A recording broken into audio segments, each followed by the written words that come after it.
How you doing? It's me again, Tracy the A Springer. Welcome back to another episode of Your Success at Last DNA. You know, those daily necessary actions, those daily needed attitude adjustments, whatever you want the DNA to stand for.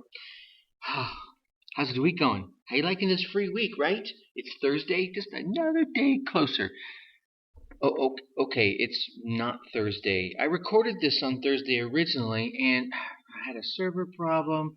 Actually, it started off with emails not coming through. Oh my goodness.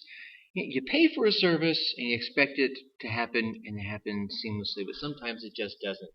But I'm going to go through. It is Thursday's edition, so I'm going to start with our Thursday question. Our Thursday question is, what do you want? What do you want?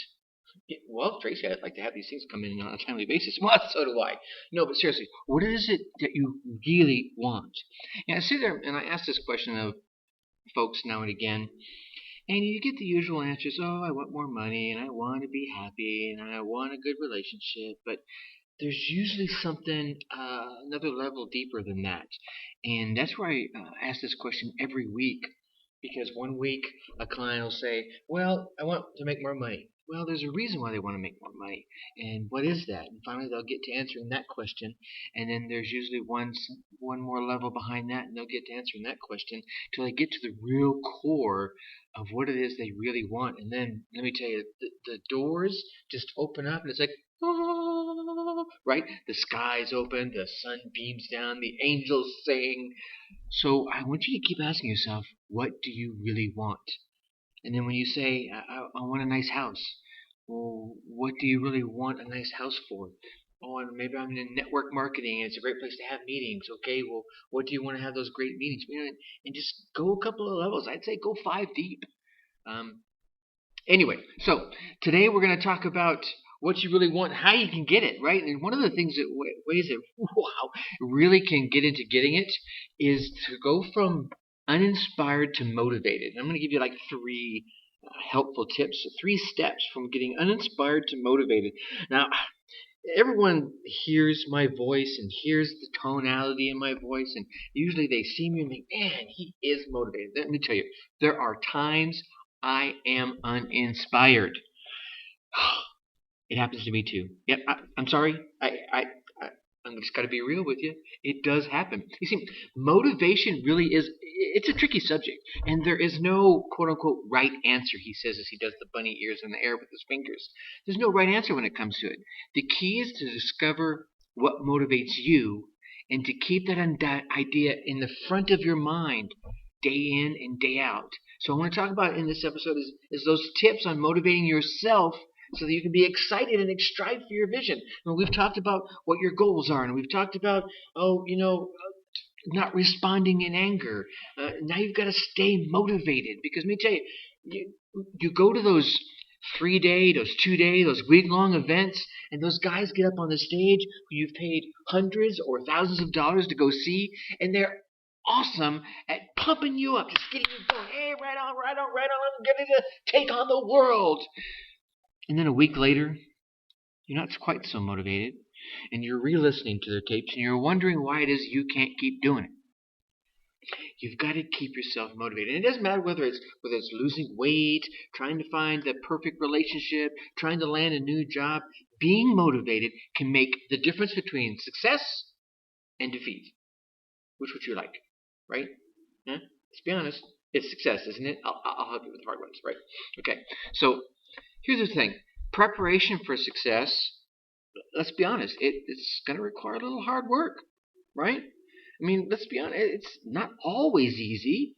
Sometimes it comes easy. There's a skill set that you have if you're doing something you love that just comes easy. But sometimes you might feel that the only way to reach your goal is to have that unlimited, maybe even currently untapped amounts of motivation. Where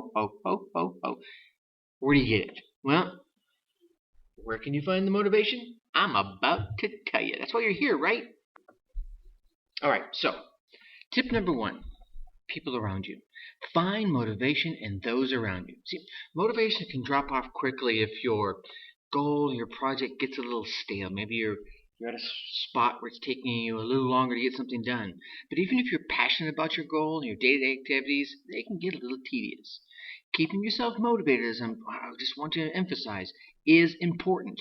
One way to do that is to find inspirational people and follow their teachings, follow their example, or just feed off them a little bit. Right?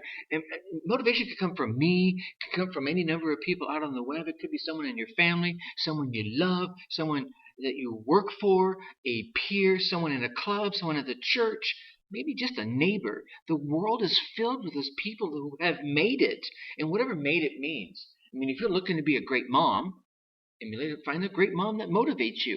If you're looking for someone that's a millionaire, well, they're out there too. There's lots of them. Yet, let's see. It's filled with successful people who are motivating themselves, or maybe they're finding their motivation in others, but they're motivating themselves each and every day to reach higher and achieve more. The great news is you can draw a lot of motivation from all types of people, from people that haven't made it and people who have made it. See, those who haven't achieved can serve as a reminder to where you probably don't want to be and why you are working so hard to reach your dreams, desires, and goals. And people that are enjoying great amounts of success, well, you can certainly get a concrete vision of where you want to be one day from them and maybe even emulate a little of their actions. There's a number of them that have written books out there, a number of them that are, doing podcasts, right? Doing those weekend seminars I mentioned earlier. In addition, seeing others like...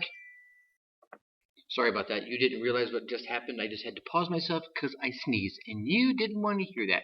Where was I? Oh, others that are becoming successful reinforce the need, the idea that you can turn your dream into reality. I mean, you see people who say, "Oh, I want to do this," and then they go and start doing it.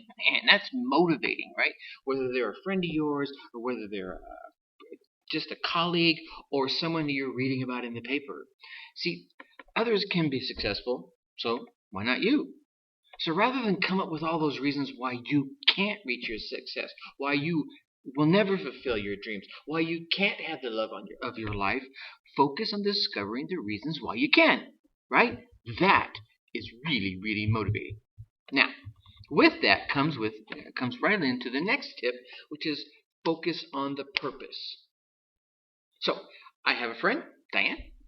She does marathon runs, and she's doing a half marathon down in San Diego, the Rock and Roll Marathon, I believe it was. So, if you're training to run a marathon, you'll probably end up running or spending significant amount of times, running every single day, working on your body every single day.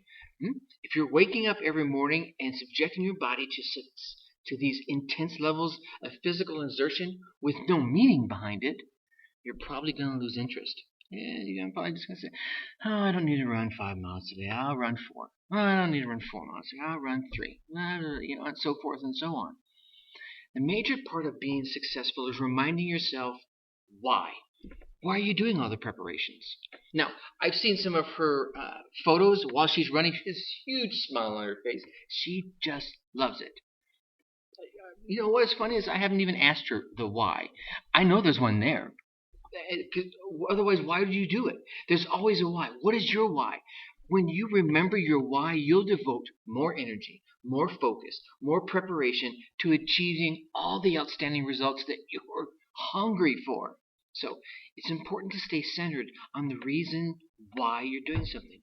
If you're unable to come up with a reason, perhaps you should be doing something else. I'm not judging, just putting it out there. And number 3, this is a big one. Believe in yourself. My God, I can't say this one enough. When you're in the trenches, when you're working hard every single day, when you're grinding your way towards your victory, it can get easy to question your abilities, to doubt your destination, to wonder whether you're doing the right thing. I want you to stay positive, have faith in your skills, and work hard. And you know what? If you pause and you doubt your skills, improve them. There you go. Now you have no reason to doubt your skills. Oh my goodness, I was this good. Now I'm that good. How awesome am I? Right? Otherwise, you'll keep planting that seed of doubt in every single thing you do. If you find a seed of doubt, stomp it out, right? Pull that weed. You don't need that. Remaining positive can be a challenge, don't get me wrong. Yet part of the entire idea of having faith in yourself has as much to do with continuing to move forward even when you're not clear what the next step is, or where the next step is going to take you. You may see, it's like walking through a fog. You can see maybe 2 feet in front of you. You take one more step. You don't know what's past that step. You can't see it. The fog is blinding it out. But when you take that step, you can now see 2 more feet in front of you, all around you. If you look around to the left, to the right, now you have a better idea where to go. And you take another step, still in the fog. Now you can see 2 more feet, and you keep looking around. You just got to stay motivated, right?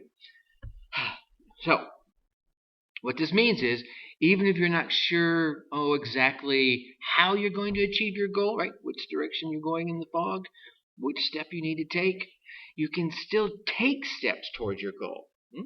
Knowing in your heart that you're going to successfully cross any bridges, overcome any obstacles, or help anybody you need to along the way as they present themselves. Just that simple. Believe in yourself. See, here's the thing. Motivation, it's like an oven. It's like a stove. There we go. It's like those old stoves. My great-grandma used to have a stove in her house. And you literally would have to put wood in it. And my great-grandma came across the prairies of the West way back when, in the early 1900s, maybe late 1800s, from Kansas City all the way to Southern California, and settled down there in Norwalk, Southern California, where my great-grandfather built the house that they ended up raising my mom in, and they had a stove, a wood stove. And I would liken motivation to that wood stove. Many of us stand in front of that stove and say, "Stove, give me some heat and I'll put some wood in you." Ladies and gentlemen, that is not how it works. You're going to have to stoke that stove a little bit by taking some action. And some of the action could be practicing these techniques I just gave you. If you practice them each day, soon you're going to find that motivation just seems to come more naturally, right? The stove is heated up. It's all warm. You stand there. Ooh, yeah, that feels good. Let me throw some more wood in there. Keep that going. However, hold on. My tongue just tripped over my eye teeth, and I couldn't see what I was saying. Lackluster efforts will get you the same kind of things you've gotten in the past. Not the same kind of motivation. You pump a little more wood into that stove, get a little motivation. Practice these tips I've given you, get more motivation. And soon you'll boldly go forward as a shining example of what success can be, right? Now, here's the thing. This one topic is so huge. I mentioned the 5 programs that we're going to launch. Actually, I'm launching them this weekend. And this topic is in the Winning Ways program. The Winning Ways program we pick a topic, we go through it each month. We spend 4 weeks on it. We give you a lesson on week 1, week 2, week 3, and week 4. Then we move on to another topic. In month 2, we spend the entire month on motivation. So in the 12-month Winning Ways program that comes with the premium membership, we spend the whole month 2 on this topic of motivation with weekly exercises, some reinforcing information, videos, some audio, all purely on developing, maintaining, increasing your motivation for your dreams, for you, for your desires, for your goals. Isn't that what you're here for? Right? Get a little pumped up, get a little moving. Hey, Tracy, how do I get to be as happy as you are? Well, like I said, not always happy, but there's certain steps that I do on an ongoing basis to try and get there. I want to share some of those with you. So that's going to be coming up here this weekend. Keep an eye on the banner when the next show, when it's ready to kick off. I'm going to tell you exactly what to do and exactly how to get it. And, of course, the sales pitchy kind of thing. It's going to be a great deal involved for a short period of time. Blah, blah, blah, blah, blah. Okay. Enough with the salesman-y pitchy stuff. I'm going to let you go like I always do. Think successfully. Take action. Bye-bye. Talk to you tomorrow.